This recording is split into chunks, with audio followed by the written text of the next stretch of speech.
Shalom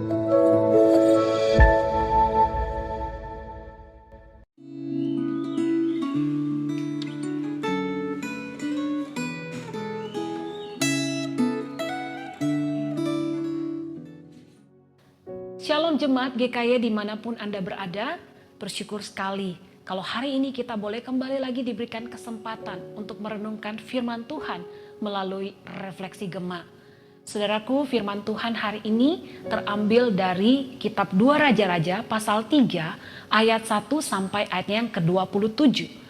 Saudara, kita akan bersama-sama membaca dan merenungkan firman Tuhan ini, namun sebelumnya saya mengajak kita semua untuk berdoa terlebih dahulu. Mari kita berdoa. Bapa di dalam surga, kami sungguh bersyukur untuk satu kesempatan yang indah yang Kau anugerahkan kepada kita sekalian, untuk kami boleh bersama-sama membaca dan merenungkan firman-Mu. Kami rindu ya Tuhan, kiranya Engkau tolong kami, supaya ketika firman Tuhan ini kami renungkan, betul-betul boleh berbicara di dalam hidup kami, dan kami rindu Engkau mampukan kami untuk melakukan di dalam kehidupan kami sehari lepas sehari. Tuhan, kami menyerahkan waktu ini dalam tangan-Mu, hanya dalam nama Tuhan Yesus kami berdoa, kami bersyukur. Amin. Jemaat yang dikasih dalam Tuhan, kita akan membacakan bersama-sama bagian firman Tuhan ini. Saya tidak akan membacakan keseluruhan daripada perikop ini, tapi kita hanya akan membaca ayat 1 sampai ayat yang ketiga. Kemudian kita lanjutkan di ayat yang ke-11. Namun saudara, saya mendorong kita semua untuk boleh membaca seluruh perikop ini dan juga membaca renungan Gema. Mari saudara, saya akan bacakan kepada kita sekalian demikian firman Tuhan. Yoram anak Ahab menjadi raja di Samaria atas Israel dalam tahun ke-18 zaman Yosafat raja Yehuda, dan ia memerintah 12 tahun lamanya. Ia melakukan apa yang jahat di mata Tuhan, tetapi bukan seperti ayahnya dan seperti ibunya. Ia menjauhkan tugu berhala Baal yang didirikan ayahnya. Namun demikian, ia masih berpaut kepada dosa Yerobeam bin Nebat yang mengakibatkan orang Israel berdosa pula. Ia tidak menjauhinya. Ayat yang ke-11. Tetapi bertanyalah Yosafat, tidak adakah di sini seorang nabi Tuhan, supaya dengan perantaraannya kita meminta petunjuk Tuhan? Lalu salah seorang pegawai Raja Israel menjawab katanya, di sini ada Elisa bin Safat yang dahulu melayani Elia. Saudaraku yang dikasih dalam Tuhan, kehidupan rohani yang berkualitas sangat berpengaruh dalam kehidupan sehari-hari. Terutama saat seseorang diperhadapkan dengan kesulitan hidup dan pengambilan keputusan yang dilematis atau serba salah. Orang yang merawat kehidupan rohaninya amat berbeda dengan orang yang mengabaikannya.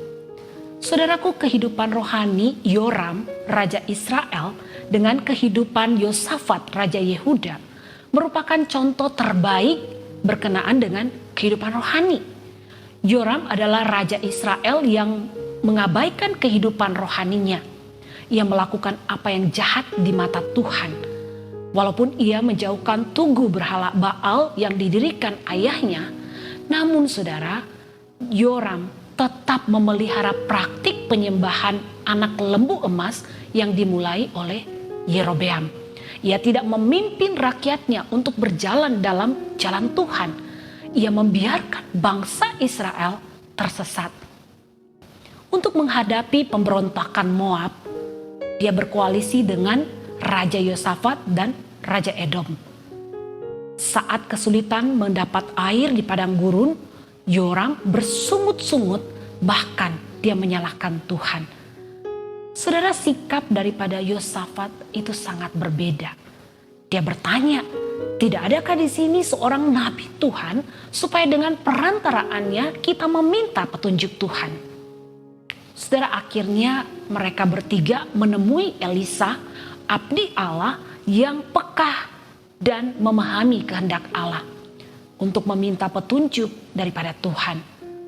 Saudaraku yang dikasih dalam Tuhan, berdasarkan petunjuk Tuhan yang disampaikan melalui Nabi Elisa, akhirnya saudara, orang Moab dikalahkan.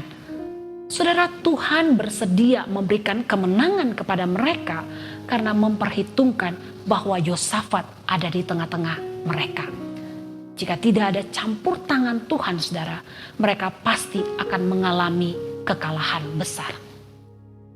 Saudaraku yang dikasih dalam Tuhan, apa yang kita pelajari dari bagian firman Tuhan ini? Seseorang yang memiliki kerohanian yang baik tidak cepat menyalahkan Tuhan.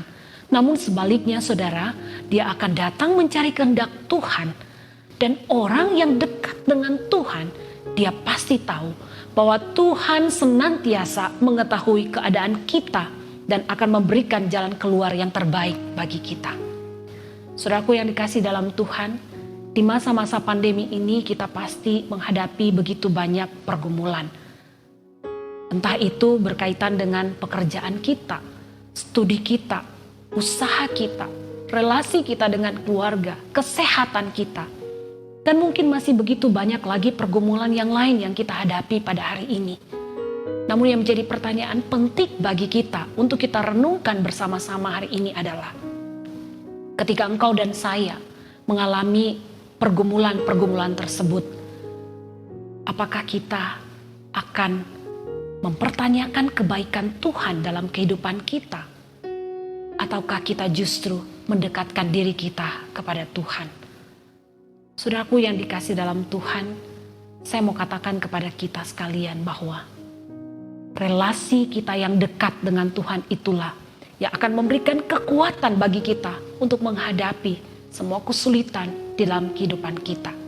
Dan jangan lupa saudara, bahwa Tuhan juga dapat memakai kita untuk menjadi berkat. Sebagaimana Yosafat menjadi berkat bagi dua raja lainnya.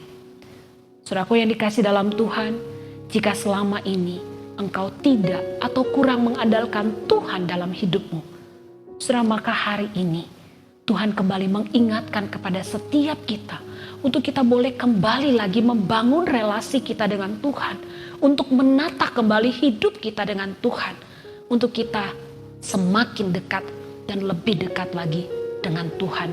Karena itulah yang akan menguatkan kita saudara untuk menghadapi semua pergumulan di dalam hidup kita.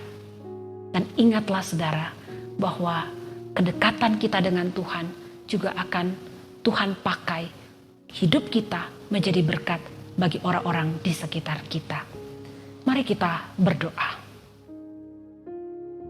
Bapa di dalam surga, terima kasih, kami bersyukur buat kebenaran firman-Mu yang boleh kembali lagi mengingatkan kepada setiap kami untuk kami boleh membangun kembali relasi kami bersama dengan Tuhan.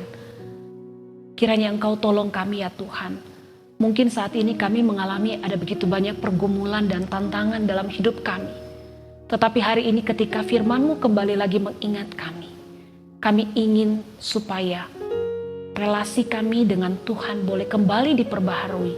Karena itulah yang akan memampukan kami melewati setiap tantangan dan pergumulan hidup kami.